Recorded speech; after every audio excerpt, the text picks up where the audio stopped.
घाटशिला विधानसभा उपचुनाव की प्रशासनिक तैयारियां तेज। चुनाव आयोग ने की पर्यवेक्षकों की घोषणा। देश के 8 विधानसभा क्षेत्रों के लिए 470 केंद्रीय पर्यवेक्षक नियुक्त।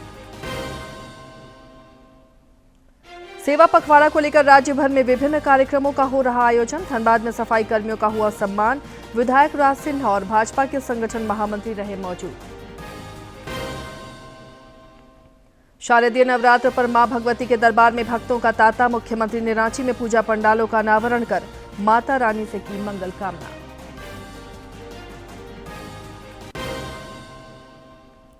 और पाकिस्तान को रौंद कर भारत 9वीं बार बना Asia cup T20 cricket champion. प्रधानमंत्री ने दी बधाई।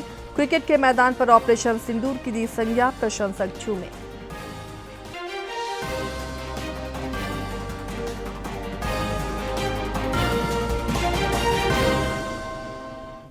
नमस्कार, खबरें झारखंड में आपका स्वागत है। मैं हूं आसिया नाजली और अब समाचारों पर नजर डालते हैं विस्तार से।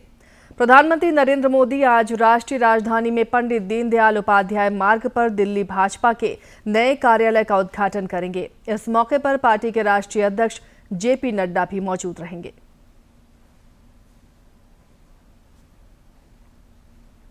प्रधानमंत्री नरेंद्र मोदी आज दिल्ली में बीजेपी के नए कार्यालय का उद्घाटन करेंगे। ये कार्यक्रम नवरात्र उत्सव के साथ हो रहा है। इस मौके पर भाजपा के राष्ट्रीय अध्यक्ष जेपी नड्डा, दिल्ली की मुख्यमंत्री रेखा गुप्ता, दिल्ली भाजपा के वरिष्ठ नेता, केंद्रीय मंत्री, राष्ट्रीय पदाधिकारियों के साथ ही दिल्ली के सांसद, विधायक, पार्षद और हजारों पार्टी कार्यकर्ता मौजूद रहेंगे। दिल्ली भाजपा के नए कार्यालय का भूमि पूजन 9 जून 2023 को हुआ था। भाजपा की स्थापना के बाद पहला कार्यालय अजमेरी गेट में खुला और कुछ समय रकाबगंज रोड पर रहने के बाद कार्यालय 14 पंडित पंत मार्ग पर रहा। अब लगभग 35 साल के बाद दीनदयाल उपाध्याय मार्ग पर पार्टी के अपने भवन में कार्यालय पहुंच रहा है। भाजपा अपने संगठन को मजबूत करते हुए हर राज्य की राजधानी और जिले में पार्टी के निजी कार्यालय के निर्माण का लक्ष्य धीरे धीरे पूरा कर रही है। दिल्ली में भाजपा के सभी 14 संगठनात्मक जिलों के पास अपने निजी संगठन कार्यालय हैं।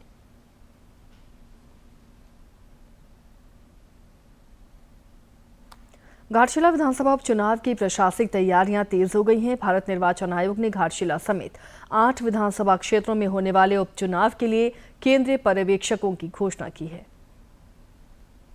बिहार में विधानसभा चुनाव और विभिन्न राज्यों के 8 विधानसभा क्षेत्रों में उपचुनाव के लिए केंद्रीय पर्यवेक्षकों की तैनाती की घोषणा की है। इनमें सामान्य अधिकारी, पुलिस और व्यय पर्यवेक्षक शामिल होंगे। स्वतंत्र, निष्पक्ष और पारदर्शी चुनाव सुनिश्चित करने के लिए 320 आईएएस और 60 आईपीएस अधिकारियों सहित कुल 470 अधिकारियों को केंद्रीय पर्यवेक्षकों के रूप में तैनात किया जाएगा। वो प्रत्येक निर्वाचन क्षेत्र में चुनावी प्रक्रिया की निगरानी करेंगे, सुधार के क्षेत्रों की पहचान करेंगे और उचित कार्रवाई की सिफारिशें भी करेंगे। निर्वाचन आयोग ने कहा कि पर्यवेक्षक मतदाताओं की जागरूकता और चुनाव में उनकी भागीदारी बढ़ाने में भी योगदान देंगे। जम्मू कश्मीर की बडगाम तथा नगरोटा सीट, राजस्थान की अंता सीट, झारखंड की घाटशिला, तेलंगाना की जुबली हिल्स, पंजाब की तरनतारन, मिजोरम की डंपा और ओडिशा की नुआपाड़ा विधानसभा सीट पर उपचुनाव होने हैं। सेवा पखवाड़ा के तहत राज्य में विविध कार्यक्रम आयोजित किए जा रहे हैं। धनबाद में स्वच्छाग्रहियों का सम्मान हुआ है। इस मौके पर विधायक राज सिन्हा और भाजपा के संगठन महामंत्री कर्मवीर सिंह ने स्वच्छता में सफाई कर्मियों के योगदान और भूमिका को महत्वपूर्ण बताया।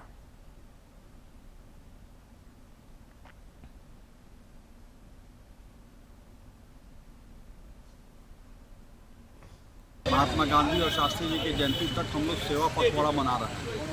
तो उसके तहत आज हम लोग सफाई कर्मचारी, हमारे भाई बहन जो भी हैं, उनको हम लोगों को सम्मानित किया और विभिन्न प्रकार के कार्यक्रमों का एक आयोजन किया है। उसके निमित्त आज इस नगर निगम के हमारे स्वच्छता कर्मचारी को आज वस्त्र देने का काम किया है। सबको दुर्गा पूजा की शुभकामनाएं किया है। इस अभियान में विभिन्न प्रकार के आयोजन किए जाते हैं। स्वच्छता का है, कहीं सेवा शिविर है, कहीं रक्तदान है, कहीं दिव्यांगों को यंत्र बांटने का काम है। विभिन्न प्रकार के काम किए जाते हैं। राज्य में प्रतियोगी परीक्षाओं में धांधली और अनियमितता रुकने का नाम नहीं ले रही है। धनबाद में 12 सितंबर से शुरू हुए एसएससी सीजीएल परीक्षा के अंतिम दिन अंतिम पाली में शुक्रवार की शाम एक अभ्यर्थी को परीक्षा में चोरी करते पकड़ा गया। दरअसल पटना के इस अभ्यर्थी की परीक्षा पर्दे के पीछे बैठा कोई अन्य शख्स ऑनलाइन दे रहा था। नगर पुलिस अधीक्षक ऋत्विक श्रीवास्तव ने बताया कि पकड़े गए अभ्यर्थी को पूछताछ के बाद बरवाडा थाने के सुपुर्द कर दिया गया। धनबाद पुलिस इस फर्जीवाड़े के सिंडिकेट को अब दबोचने में लगी है। सीजीएल एग्जाम में एक लड़का चीटिंग करते हुए पकड़ा गया। तो घटना परसों की है, जब एसएससी सीजीएल एग्जाम ऑनलाइन रूप में आयोजित किया गया था। तो वहीं पे मौजूद जो इन्विजिलेटर थे उनके द्वारा जब निरीक्षण किया गया तो पाया गया कि ये लड़का माउस नहीं हिला रहा है और बगैर इसके माउस हिलाते के साथ एग्जाम का जो क्वेश्चन पेपर है डिजिटल फॉर्मेट में वो ऑटोमेटिकली सॉल्व होते जा रहा है। ये पता चलने पर इमीडिएटली वहाँ पे मौजूद जो मजिस्ट्रेट के द्वारा सूचित किया गया और उस लड़के को हिरासत में लिया गया। राज्य के उद्योग सचिव अरवा राजकमल ने दिल्ली में चल रहे वर्ल्ड फूड इंडिया में झारखंड पवेलियन का भ्रमण किया। इस दौरान उन्होंने कहा कि झारखंड में प्रचुर मात्रा में खनिज और अन्य प्राकृतिक संसाधन मौजूद हैं। झारखंड अनेक वनोत्पाद के लिए भी प्रसिद्ध है। सरकार खाद्य प्रसंस्करण उद्योग को नया आयाम देने के लिए विशेष कार्य योजना पर काम कर रही है। इधर झारखंड पवेलियन में लोग लगातार पहुंच रहे हैं। मछली का अचार और पापड़ आगंतुकों के लिए आकर्षण का केंद्र बना हुआ है।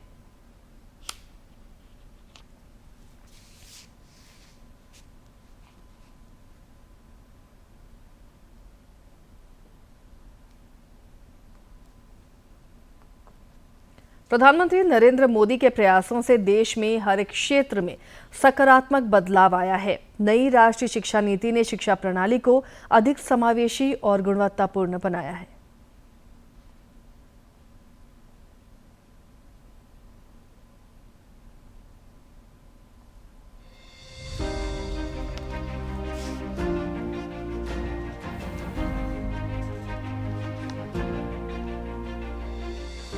युवा किसी भी देश के भविष्य होते हैं और प्रधानमंत्री मोदी इस बात को बखूबी जानते हैं। तभी तो युवाओं की आकांक्षाओं को पूरा करने, उनके सपनों को साकार करने और उन्हें सशक्त बनाने के लिए पीएम मोदी लगातार प्रयासरत हैं। युवाओं के समग्र विकास को आधार बनाकर ही 34 साल के बाद 2020 में नई शिक्षा नीति लाई गई। इस नीति ने प्री प्राइमरी से लेकर विश्वविद्यालय स्तर तक की शिक्षा में क्रांतिकारी बदलावों का रास्ता साफ किया है। ये नीति प्रधानमंत्री नरेंद्र मोदी के उस परिवर्तनकारी विजन को दर्शाती है जिसमें उन्होंने शिक्षा को भारत की विकास गाथा के केंद्र में रखा है। नेशनल पॉलिसी ऑन एजुकेशन 2020 वह सबसे अधिक भविष्य दृष्टि है।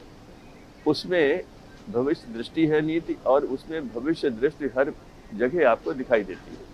तो इस समय युवाओं की जो आकांक्षाएं हैं उनको उसमें निहित किया गया। ये शिक्षा ऐसे लोग तैयार करेगी जो किसी से कम नहीं होंगे अंतर्राष्ट्रीय स्तर पर, राष्ट्रीय स्तर पर, और इसकी स्वीकार्यता बहुत है। पिछले 5 साल के दौरान केंद्र सरकार राष्ट्रीय शिक्षा नीति 2020 को पॉलिसी के स्तर से धरातल पर उतारने में सफल रही है। राष्ट्रीय शिक्षा नीति में स्कूली शिक्षा के साथ साथ उच्च शिक्षा और तकनीकी शिक्षा में कई सुधारों का प्रावधान किया गया है। एक और जहां 2030 तक प्री स्कूल से लेकर सेकेंडरी तक की शिक्षा में 100% नामांकन दर का लक्ष्य रखा गया है, वहीं 2035 तक उच्च शिक्षा में सकल नामांकन अनुपात बढ़ाकर 50% तक करने की बात कही गई है। राष्ट्रीय शिक्षा नीति में शिक्षा केवल पाठ्य पुस्तक, अंक या रटने तक ही सीमित नहीं है। 21वीं सदी की जरूरतों के मुताबिक ये नीति एक ऐसी स्कूली शिक्षा प्रणाली की परिकल्पना करती है जो लचीली, समावेशी और छात्र केंद्रित हो, जहां जिज्ञासा को प्रोत्साहित किया जाए और रचनात्मकता को पोषित किया जाए। ये मानते हुए कि मस्तिष्क का 85% से अधिक विकास 6 साल की उम्र से पहले ही हो जाता है, राष्ट्रीय शिक्षा नीति में प्रारंभिक शिक्षा को स्कूल सुधार के केंद्र में रखा गया है। 5+3+3+4 स्कूली संरचना के तहत पहली बार प्री प्राइमरी शिक्षा को शिक्षा प्रणाली का हिस्सा बनाया गया है। 3 से 6 साल तक के बच्चों के लिए बाल वाटिका नाम से प्री प्राइमरी कक्षाओं की शुरुआत की गई है, जहां बच्चों के मानसिक, शारीरिक, सामाजिक और रचनात्मक विकास का पूरा ध्यान रखा जा रहा है। राष्ट्रीय शिक्षा नीति को लागू करने की दिशा में महत्वपूर्ण कदम उठाते हुए केंद्र सरकार ने 2022 में पीएम श्री योजना की शुरुआत की।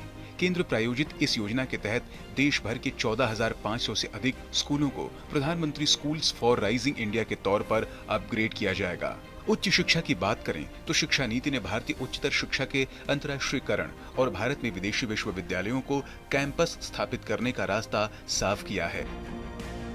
शिक्षा नीति के प्रावधानों के मुताबिक ही यूजीसी ने 2023 में भारत में विदेशी उच्चतर शिक्षा संस्थानों के परिसरों की स्थापना और संचालन से संबंधित रेगुलेशन को अधिसूचित किया। इसके मुताबिक वैश्विक रैंकिंग में शीर्ष 500 में आने वाले संस्थान भारत में अपने कैंपस स्थापित कर सकेंगे। उच्च शिक्षा में मल्टीपल एंट्री और एग्जिट की व्यवस्था भी की गई है। इस व्यवस्था ने छात्रों को पढ़ाई छोड़ने के बाद दोबारा शुरू करने का अवसर दिया है। जाहिर तौर पर गत 5 साल में राष्ट्रीय शिक्षा नीति ने भारत की शिक्षा प्रणाली को अधिक समावेशी, नवाचारी और गुणवत्तापूर्ण बनाने की दिशा में उल्लेखनीय प्रगति की है। ये नीति छात्रों को जिज्ञासु, सक्षम और 21वीं सदी की जरूरतों के अनुरूप समर्थ नागरिक बनने के लिए एक सशक्त आधार प्रदान कर रही है। इस बार का दुर्गोत्सव सभी के लिए खास है। पर्व त्योहारों के दौरान नेक्स्ट जनरेशन रिफॉर्म से बाजारों में रौनक दिख रही है और लोग जमकर खरीदारी कर रहे हैं। हजारीबाग के लोगों ने त्योहारी सीजन में जीएसटी सुधारों की सौगात देने के लिए प्रधानमंत्री नरेंद्र मोदी का आभार जताया है। दुर्गा पूजा उत्साह और उमंग का पर्व है। पर्व में लोग जमकर खरीदारी करते हैं। इस बार जीएसटी दरों में सुधार से हजारीबाग का बाजार झूम उठा है। व्यवसायियों और उपभोक्ताओं ने केंद्र सरकार के इस निर्णय का स्वागत किया है। जीएसटी दरों में कमी आने से कपड़ा समेत रोजमर्रा से जुड़े सामानों के दाम में गिरावट आई है। बाजार का स्थिति तो पहले से काफी बहुत अच्छा रहा है। जीएसटी घटने से है सो सभी तरह के जैसे रेडीमेड हो गया हो या इलेक्ट्रॉनिक हो, कपड़ा हो, हर तरह का व्यापार है सो पहले से ज्यादा है। जीएसटी का जो घटाने का जो काम किए हैं ये बहुत सराहनीय का काम किए हैं। आज हम लोग बाजार पूरे मार्केटिंग करने के लिए हजारीबाग में आए हैं। कपड़ा का हम लोगों ने खरीदारी किया। हम जो जीएसटी जिस हिसाब से घटा है वो हमें लेस करके घटा के हमें कपड़ा की खरीदारी कर रहे हैं। पिछले वर्ष के भांति इस बार हजारीबाग में खास करके कपड़ा खरीदारी में तो हमारे आदरणीय प्रधानमंत्री मोदी जी ने जीएसटी कम करके हमारे कस्टमर को, हम सभी को जो राहत दिए है, इसके लिए उनको बहुत बहुत धन्यवाद देते हैं। व्यापारियों के मुताबिक पिछले साल की तुलना में बाजार में इस बार 40% अधिक उछाल देखा जा रहा है। काफी दिनों बाद बाजार में रौनक लौटी है। वहीं जूता व्यवसायी ने कहा कि इस बार जूता के दाम में गिरावट आने से खरीदारी अधिक हो रही है। वहीं छूट मिलने से उपभोक्ता भी खासे खुश हैं। मोदी सरकार ने इसका भरपूर प्रचार भी किया, जिसकी वजह से आम कंज्यूमर तक ये बात पूरी तरह से पहुंची है। अच्छा दर में चेंजेस आया है। 2499 रुपए तक का सिर्फ 5% जीएसटी लग रहा है। पहले 18% लगता था 1000 से ऊपर में, तो काफी का फर्क पड़ गया है। 300 कम हुआ है इसमें। ये सर बोल रहे थे कि जीएसटी कम हुआ है तो इससे हम कम कर दे रहे हैं, तो फिर जीएसटी। केंद्र सरकार के इस निर्णय से न केवल हर किसी के चेहरे पर रौनक आई है, बल्कि बाजार में रोजमर्रा से जुड़े सामानों की मांग भी बढ़ी है और क्रय शक्ति का विस्तार हुआ है। डीडी न्यूज के लिए हजारीबाग से गौरव प्रकाश की रिपोर्ट। शारदीय नवरात्र की सप्तमी पर मां कालरात्रि की पूजा अर्चना की जा रही है। माता के दरबार में श्रद्धालुओं के पहुंचने का सिलसिला जारी है। देश भर में नवरात्र और दुर्गा पूजा की धूम है। 9 दिनों का ये पर्व मां दुर्गा के विभिन्न रूपों की आराधना को समर्पित है। आज के दिन देवी दुर्गा के दिव्य स्वरूप यानी मां कालरात्रि की पूजा की जाती है। ऐसे में मंदिरों में सुबह से ही भक्तों की भीड़ उमड़ रही है। वहीं दिल्ली के झंडेवाला देवी मंदिर में आरती की गई, जहां दर्शन के लिए सुबह से ही भारी संख्या में श्रद्धालु पहुंच रहे हैं। इसके साथ ही दिल्ली के छतरपुर देवी मंदिर में भी भव्य आराधना की गई।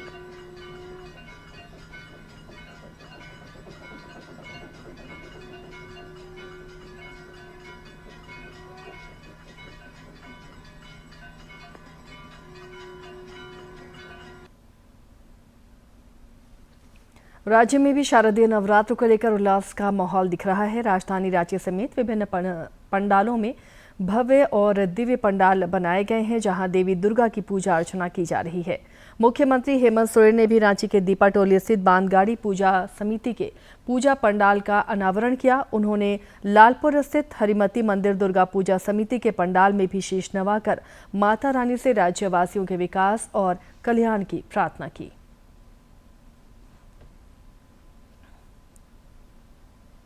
देखिए, सबका श्रद्धा है, सबका अपना अपना इस उत्सव को मनाने का तरीका है।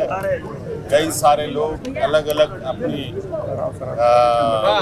भाव्यता, अलग अलग स्वरूप में पंडालों को अपना रूप दे रखा है और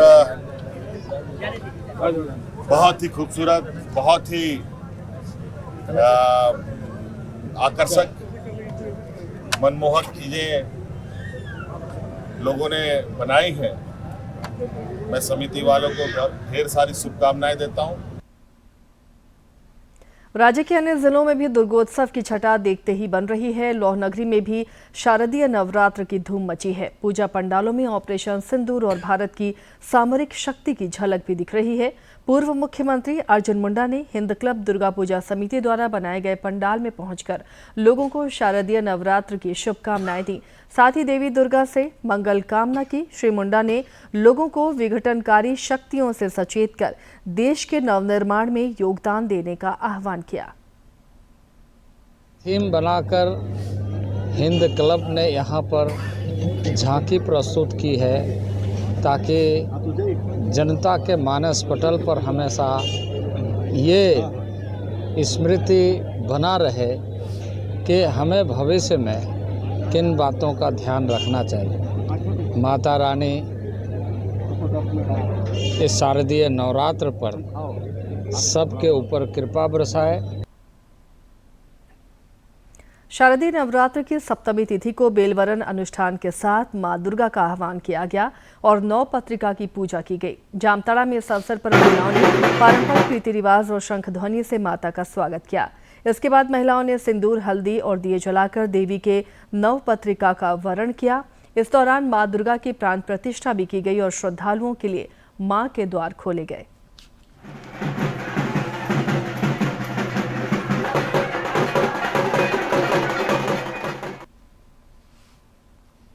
नवरात्रि पर जगह जगह डांडिया नाइट का भी आयोजन हो रहा है। पलामू में भी डांडिया नाइट का आयोजन हुआ, जिस दौरान देश की विविध सांस्कृतिक विरासत की झलक भी देखने को मिली। समाज के विभिन्न वर्गों में इस दौरान जबरदस्त उत्साह दिखा।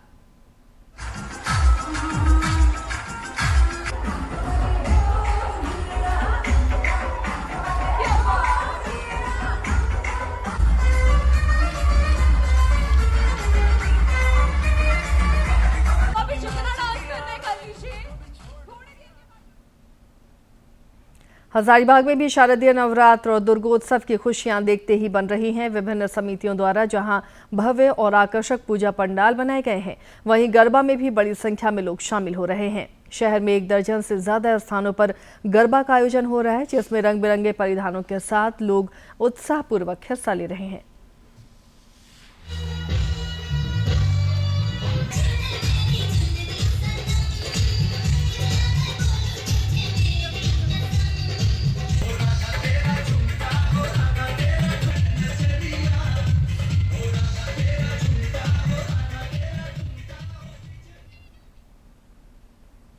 पाकिस्तान को रौंदकर Bharat Asia cup T20 cricket का 9वीं बार चैंपियन बना है। तिलक वर्मा टीम इंडिया के जीत के हीरो बने और उन्होंने अपनी शानदार पारी से जय का तिलक लगाया। ने पाकिस्तान को हराकर एशिया कप का खिताब अपने नाम कर लिया है। भारत ने अजय रहते हुए ये टूर्नामेंट अपने नाम किया और पाकिस्तान के मुंह से जीत छीन ली। भारत के लिए तिलक वर्मा ने शानदार पारी खेलते हुए टीम की जीत में अहम भूमिका निभाई।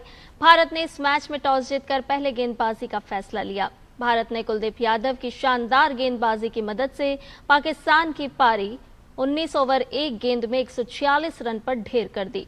लक्ष्य का पीछा करते हुए तिलक ने 53 गेंदों पर 3 चौकों और 4 छक्कों की मदद से नाबाद 69 रन बनाए, जिसके दम पर भारत ने 19 ओवर 4 गेंद में 5 विकेट पर 150 रन बनाकर मैच अपने नाम किया। भारत के लिए जीत का चौका रिंकू सिंह ने लगाया। संजू सैमसन ने 24 और शिवम दुबे ने 33 रन की शानदार पारी खेली। भारत ने एशिया कप 2025 में तीसरी बार पाकिस्तान को पटखनी दी है। वहीं ये टीम इंडिया का 9वां एशिया कप का खिताब है। पाकिस्तान को खेल के मैदान में करारी शिकस्त देने के बाद टीम इंडिया ने देश प्रेम को सर्वोपरि मानते हुए पीसीबी चीफ से ट्रॉफी लेने से इनकार कर दिया। भारत ने पहले ही स्पष्ट कर रखा था कि पाकिस्तान के किसी भी अधिकारी के हाथों वे ट्रॉफी ग्रहण नहीं करेंगे। टीम इंडिया ने ट्रॉफी के बगैर ही सेलिब्रेट किया।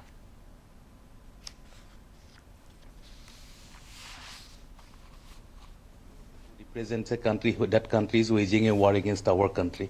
So we have refused to take that trophy, but that does not mean that that gentleman will take the trophy and the medals which is to be given to our country to his own hotel room. So that is totally unexpected, and we hope that good sense will prevail and he will send back the trophy to the country, that means to India, as soon as possible. That will restore some semblance of morality. At least we are expecting that from him. And in any case, BCCI as well as we are going to lodge a very strong protest against the behavior of that gentleman in today's prize distribution ceremony. इतना ही नहीं, भारतीय cricket team के कप्तान सूर्य कुमार यादव ने सेना के जवानों के प्रति कृतज्ञता प्रकट करते हुए एशिया कप के सभी मैचों की अपनी फीस भारतीय सेना को देने का ऐलान किया। कप्तान सूर्य कुमार यादव ने पाकिस्तान को हराकर एशिया कप 2025 जीतने के बाद बड़ा ऐलान किया।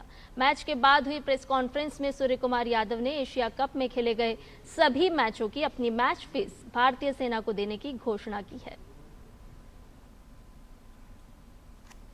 एशिया कप क्रिकेट में पाकिस्तान को परास्त करने वाली भारतीय टीम पर पैसों की भी बरसात हुई है। बीसीसीआई ने टीम को 21 करोड़ रुपए इनाम देने की घोषणा की है। We are very happy, and they have done an extremely good job on the ground, defeating Pakistan 3-0, and there was absolutely no resistance. All the matches were one-sided. So we have decided that there will be a cash reward to the Indian team, which will be 21 crores. It will be distributed amongst the players and all the support staff. खेल के मैदान में पाकिस्तान पर शानदार जीत से team India के प्रशंसक बेहद खुश हैं। भारतीय टीम ने देशवासियों को त्योहार के मौसम में जीत का उपहार दिया है। रांची में खेल प्रेमियों ने पैर थिरकाते हुए जीत का जश्न मनाया। एक जमाना था जब विराट कोहली पाकिस्तान की तरह सामने क्रिकेट के इतिहास की नवी घंटी। राष्ट्रपति द्रौपदी मुर्मू और प्रधानमंत्री नरेंद्र मोदी समेत कई मंत्रियों और राजनेताओं ने टीम इंडिया को पाकिस्तान पर शानदार जीत के लिए बधाई दी है। प्रधानमंत्री ने एक सोशल मीडिया पोस्ट में इसे क्रिकेट के मैदान पर ऑपरेशन सिंदूर की संज्ञा दी। प्रधानमंत्री नरेंद्र मोदी ने भारतीय क्रिकेट टीम को एशिया कप के फाइनल में पाकिस्तान के खिलाफ शानदार जीत पर बधाई दी। पीएम मोदी ने अपने सोशल मीडिया प्लेटफॉर्म एक्स पर पोस्ट करते हुए लिखा, खेल के मैदान पर ऑपरेशन सिंदूर, नतीजा वही, भारत जीत गया, हमारे क्रिकेटरों को बधाई। रांची में नेशनल ओपन एथलेटिक्स प्रतियोगिता में श्रेष्ठता की जंग चल रही है। प्रतियोगिता के दूसरे दिन कल एथलीटों ने दमदार प्रदर्शन कर अपनी प्रतिभा का लोहा मनवाया। 13 फाइनल मुकाबलों में खिलाड़ियों ने शानदार प्रदर्शन कर पदकों पर कब्जा जमाया। झारखंड की पुरुष रिले टीम ने 4x100 मीटर रिले के फाइनल में जगह बनाई। प्रतियोगिता में सर्विस स्पोर्ट्स कंट्रोल बोर्ड के मणिकांत ने 100 मीटर दौड़ में स्वर्ण पदक जीता। विश्व हृदय दिवस पर आज कई जागरूकता कार्यक्रम आयोजित किए जा रहे हैं। तनाव भरी जिंदगी और अनियमित खानपान से इन दिनों हृदय रोग का खतरा बढ़ता जा रहा है। राज्य के प्रसिद्ध हृदय रोग विशेषज्ञ डॉक्टर हेमंत नारायण ने बताया कि देश में कम उम्र में हार्ट अटैक के मामले बढ़ रहे हैं, जो चिंता का विषय है। उन्होंने हृदय को स्वस्थ रखने के लिए उचित खानपान और व्यायाम पर जोर दिया। आज विश्व हृदय दिवस है। आज के दिन मैं आप सबसे कहना चाहूँगा, बीमार होने का और मृत्यु का अब सबसे कॉमन कारण हृदय रोग हो गए हैं इंडिया में। और विश्व की तुलना में देखें तो हमारे देश में जो फ़र्क है वो ये कि कम उम्र में 40 की उम्र में और 40 के बाद हार्ट अटैक की संख्या बहुत ज़्यादा है। जो विश्व के अन्य देशों में जैसे यूरोप, अमेरिका में 65 की उम्र में जो चीज़ें हो रही हैं हार्ट संबंधित बीमारियां, वो हमारे यहाँ 40-45 में हो जा रहा है। जो स्मोक करते हैं उनमें तो ये 20 के बाद ही हार्ट अटैक्स दिख रहे हैं। तो आप लोग स्मोकिंग जैसी हैबिट्स एकदम छोड़ दें, ना पकड़ें। खाने पीने का ध्यान रखें, हरी साग सब्जियां खाएं, मटन, अंडा, इस तरह के जो सैचुरेटेड फैट्स हैं इनको अवॉइड करें। मछली आप ले सकते हैं। आप कम से कम 7 से 9 घंटा प्रतिदिन सोइए और आधे से 1 घंटे की फिजिकल एक्टिविटी अपने लिए रखिए। याद रखें, कोई भी लक्षण जैसे चलने फिरने पर सांस फूलना, चलने फिरने में सीने में भारीपन, थकान, जो पहले आपको जितनी थकान होती थी जिस एक्टिविटी में उससे ज़्यादा थकान हो रही है, मूर्छित होने जैसा महसूस करना या मूर्छित हो जाना, ऐसा कोई भी लक्षण अगर आप में आपको दिखता है तो चिकित्सक से राज्य सरकार के दावों से इतर प्रदेश में स्वास्थ्य सेवाओं की हकीकत कुछ और है। लोहरदगा में दलालों की फेर में एक नवजात की जान चली गई।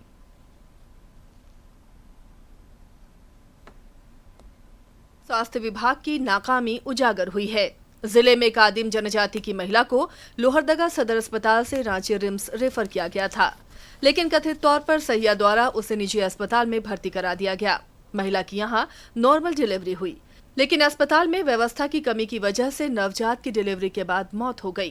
तरफ से सादर में आए थे, यहाँ से आए थे, यहाँ से रेफर लिखा, रेफर रांची आने सके थे, जीवन बीच में एडमिट कराए, वहाँ सहिया ले गया था रहने। वहाँ तो बताया हमको कि बचा नहीं सके, ऐसा हमको रजिस्टर में साइन लिखवाया। इतना ही नहीं, इलाज के नाम पर निजी अस्पताल ने महिला के परिजनों से करीब 35,000 रुपए भी वसूल लिए और वापस इलाज के लिए महिला को सदर अस्पताल भेज दिया। सिविल सर्जन डॉक्टर राजू कच्छप ने मामले को गंभीरता पूर्वक लेते हुए जांच कर कार्रवाई की बात कही है। पेशेंट यहाँ पहुँच गए, सदर हॉस्पिटल में पहुँच गए, उनका इलाज यही होना है। सभी गरीब रहते हैं और वो अज्ञानतावश किसी के बहकावे में आके वो दूसरे हॉस्पिटल में, प्राइवेट हॉस्पिटल में चले जाते हैं। ऐसा होना नहीं चाहिए। मैं इसका जांच कराऊंगा और इसे मैं संज्ञान में ले लिया हूं। उपाधीक्षक से मैं बात करूंगा कि अगर मेरे यहाँ से हमारे सदर हॉस्पिटल से किसी मरीज को बाहर ले जाया जा रहा है प्राइवेट में, तो उसके बारे में जांच करूंगा और इसके लिए जो भी जिम्मेवार होगा उसे मैं बख्शूंगा नहीं। डॉक्टर मरीजों के लिए भगवान का दूसरा रूप होते हैं। व्यवस्था अगर दुरुस्त हो तो विषम हालात में भी मरीज स्वस्थ होकर घर लौटते हैं। लोहरदगा का यह मामला मरीजों के भगवान डॉक्टर और व्यवस्थाओं के बीच की खाई से जुड़ा है, जहां कुछ स्वार्थी तत्व गरीब मरीजों का दोहन कर रहे हैं। लोहरदगा से आसिफ रजा की रिपोर्ट। इसके साथ ही इस बुलेटिन में फिलहाल इतना ही, लेकिन चलते चलते एक बार फिर से नजर डालेंगे अब तक की सुर्खियों पर।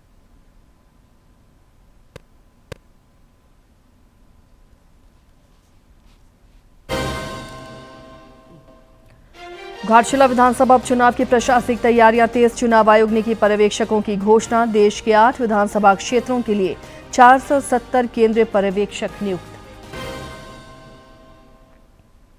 सेवा पखवाड़ा को लेकर राज्य भर में विभिन्न कार्यक्रमों का हो रहा आयोजन। धनबाद में सफाई कर्मियों का हुआ सम्मान।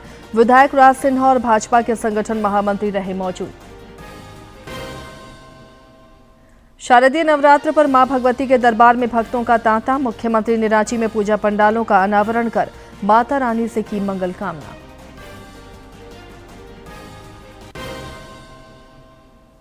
और पाकिस्तान को रौंदकर भारत 9वीं बार बना Asia cup T20 cricket champion. प्रधानमंत्री ने दी बधाई। क्रिकेट के मैदान पर ऑपरेशन सिंदूर की दी संज्ञा, प्रशंसक झूमे।